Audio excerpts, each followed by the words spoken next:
In this video we're going to look at trigonometry. Now trigonometry only applies to right angled triangles and can be used to find unknown angles and sides in right angled triangles.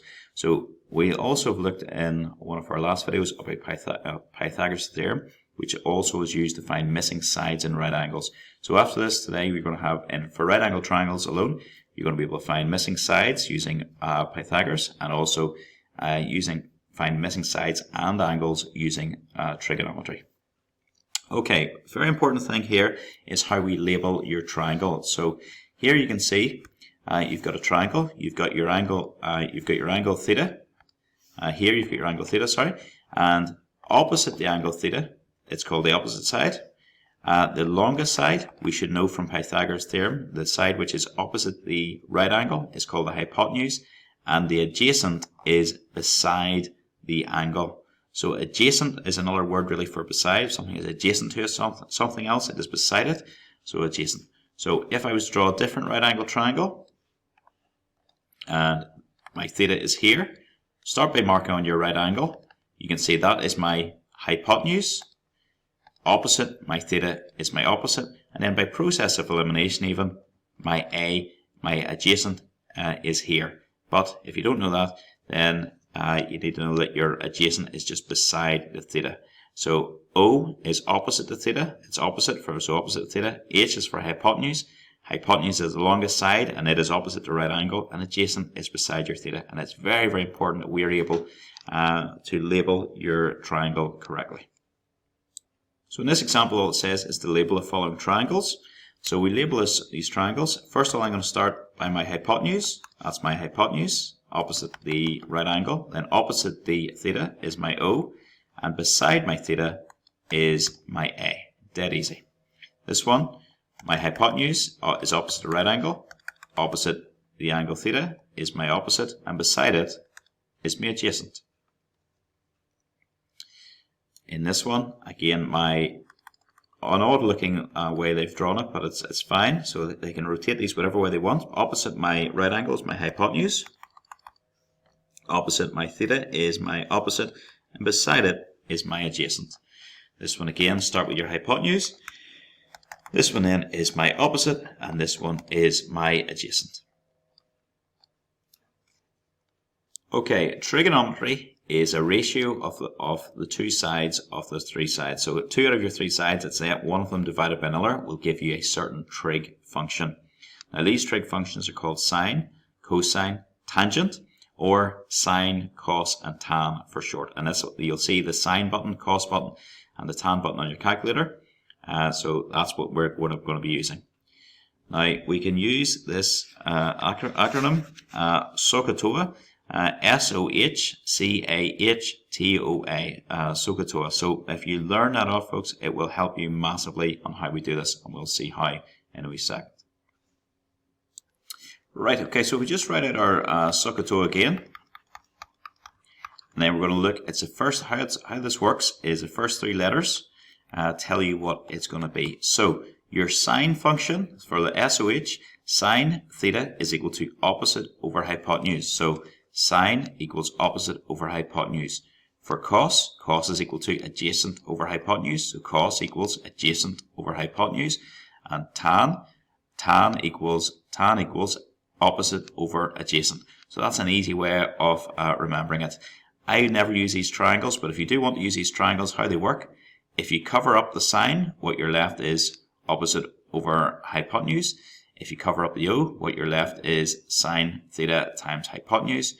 If you cover up the A, what you're left with cos theta times hypotenuse, and so on. Maybe if you covered up the tan over here, what you're left with O over A. But I would just use these formulas and then rearrange when needed, as you'll see in the example. So it's an option for you, the memory triangle. It's not one I would use. So let's go through this again. You've got SOHCAHTOA. So SOH stands for sine equals opposite over hypotenuse. CAH stands for cos equals adjacent over hypotenuse. TOA stands for tan is equal to opposite over adjacent. I'm going to look at a couple of examples of how this is actually used in practice, remembering that SOHCAHTOA, your trigonometry, can only be used in right angled triangles. So if it's not a right angled triangle, you cannot use it. Okay, first of all, let's label our triangles, and I like to only label what we have. So what I mean by that is there's no point in us labeling this triangle, this side, and at times it comes confusing if you do. So this one, the y is our opposite, and the 9 meters is our adjacent. So let's label that well. That's the opposite, and this one then is the adjacent.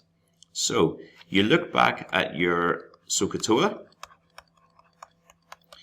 and obviously the S, the first letter stands for the trig function, sine, cos, or tan, but you look at the second two letters of each of the three and you think which one involves O and A. So sine involves O and H, cos involves A and H, tan involves O and A. So it's tan is our answer. So this is a tan question.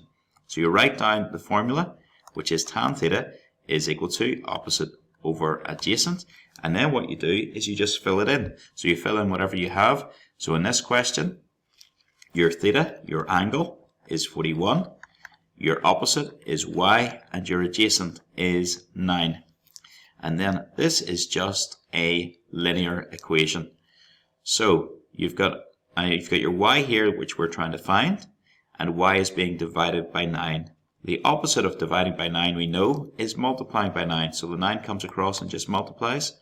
Don't know why this thing is playing up today, but it's 9 times tan of 41 is equal to y. Now on your calculator you do this. Make sure your calculator is in degrees mode. So there should be a wee D along the top. If it is not, go to Shift on a Casio. You go Shift and Mode, and then you see DEG. That stands for degrees. So select that option to make sure your calculator is in degrees mode. Then you can just plug in your numbers. 9 times tan of 41, and press equals, and the answer was to 1 dp. So to 1 dp it was 7.8 meters to 1 dp. Okay, exactly the same thing in this next example. We've got to label what we have. This is an easy one to label. My h is my hypotenuse, x is my adjacent. Same idea again. We're going to write out our SOHCAHTOA, and you're looking at the you've got the three triples, I suppose, and you're looking at the second pair of letters. So which one involves A and H? Sine involves O and H, cos involves A and H. So there we have it. We've got it. Our cos involves A and H. So write down your formula for cos. Cos theta is equal to adjacent over hypotenuse. And then same idea again, just fill in what we know. So cos of 34 in this case is equal to my adjacent, which is x, I've called it, over my hypotenuse, which is 8.4. So if you look at this formula, x is being divided by 8.4. That means that 8.4 comes across and multiplies. So 8.4 times cos of 34 is equal to x. And then I'm just going to do that with my calculator just to check. 8.4 times cos of 34 equals, and it was to 3 sig figs, 6.96 centimeters, and that's my answer to 3 sig figs. Okay, this example, exactly the same idea, which is to write down our SOHCAHTOA. And then we are going to label our triangle. So this 4 is opposite the angle, so it's the opposite. This is clearly your hypotenuse, so it's h. So the hypotenuse and the opposite are h and o. And if you look, it is sine involves h and o. So sine of theta is equal to o over h. And then fill in what you know. Sine of 36 is your theta in this case. Your opposite is 4, and your h is y. Right. Now this is the trickiest of the type of these that we can have when you've got the unknown thing. So what I mean by that is the thing that you're trying to find is on the bottom line of the fraction. So basically in mathematics, if something's on the bottom line, it's a problem. So the thing we're on the bottom line, the thing we're trying to find is on the bottom line. It's a problem. We've got to get it off the bottom line. So if you look at this, we've 4 over y. That means 4 is being divided by y. So if y moves to the other side, it does the opposite of what it's currently doing.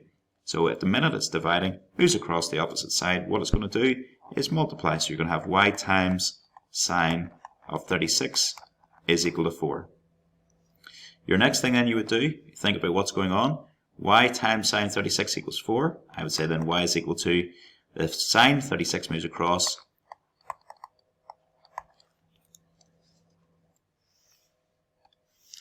so we'll come up here and we'll just do that on your calculator. So on your calculator, use your fraction button, and so the button that looks like this, and in the first wee box you're just putting in your 4, and the second wee box your sine of 36. Sine of 36 is going to go in to 8. So do that on your calculator. I'll just do that now and check as well. So it's going to be 4 divided by sine of 36. Press equals, and what was my answer to be? 2dp, so 6.8, and I have to round up, so 6.81 to 2 decimal places.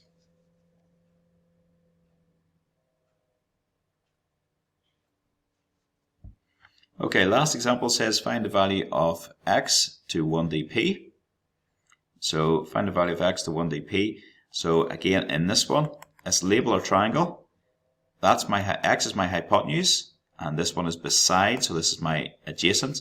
Just write down your trig formula again, and we're looking for the trig function which involves a and h. So sine involves o and h, cos involves n h. There we are, we've got it. So write down your formula. Cos theta is equal to a over h, and that means cos of 48 is equal to 1.6 over, it's not h, I almost wrote h, right, x. And then it's the same sort of idea as the last one. These are the trickiest ones you're going to get. Cos of 48 equals 1.6 over x. The x is dividing, got to get it off the bottom line. The opposite of dividing by x is multiplying. So we then have x times cos of 48 is equal to 1.6. And then this cos 48 is multiplying the x, so it goes across to the other side. You're going to have x is equal to 1.6 divided by cos of 48. So x is equal to, and again do that in your calculator. So put the 1.6 to use your fraction button, and 1.6 goes in the top line, 1.6, and then divided by the cos of 48. You could just do it as well, 1.6 divided by cos of 48, but it's just nice using the fraction button. So that is going to be to a 1 decimal place. I'm just going to write this one out just to go through decimal places. That's what I got when I did that in my calculator. So the 1 decimal place, that means my second decimal place is my check figure. So because that's a 9, my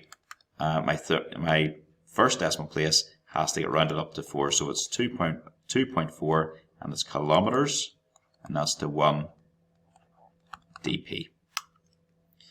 Okay, right, so we've done our SOHCAHTOA, so your trigonometry, and trigonometry can be used to find missing sides, and we'll be seeing how it can be used to find missing angles in right angle triangles in the next video, but this one is we've just used it to find missing sides in right angle triangles.